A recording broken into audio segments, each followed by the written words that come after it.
His Divine Eminence Gohar Shahi. If the pious ones and the worshippers of all religions stand in a row, and God is requested to manifest His accord as to which ones of them would He prefer to look at, who would He choose? As you would involuntarily look at the glittering stars, whether it is Mars, Mercury, or an unknown star, in a similar fashion would God look at the enlightened hearts only, whether or not they practice a religion. Sachal Sain said, "When one does not have God's love, Islam hardly differs from the kufr."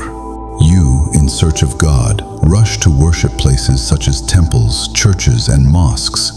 Has anyone seen God sitting in any worship place in history? Oh, fools! The dwelling of the Lord is in your heart.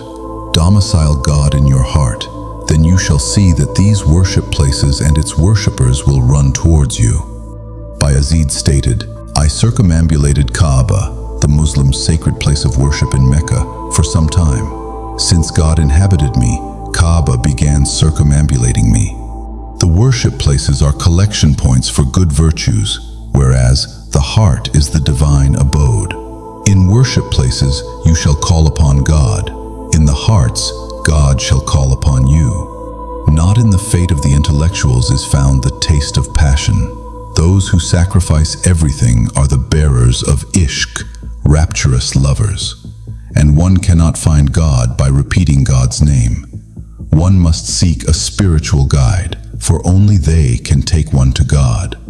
Every religion strongly believes that their prophet is the most eminent and glorified, and this belief caused wars between them. Through spiritual sciences, you should first gain access to the gatherings of the prophets, for only then you will learn which prophet possesses what spiritual status and rank. Important note: God called every prophet with a unique name which served as their respective kalima and means of recognition for the following of the prophets. These names were in his own language, Suryani. By declaring the respective kalima, one gets admitted into the following of the prophet. Declaring thrice is the condition. After his admittance into the following of the prophet, the more frequently one repeats these words, the more purified he gets.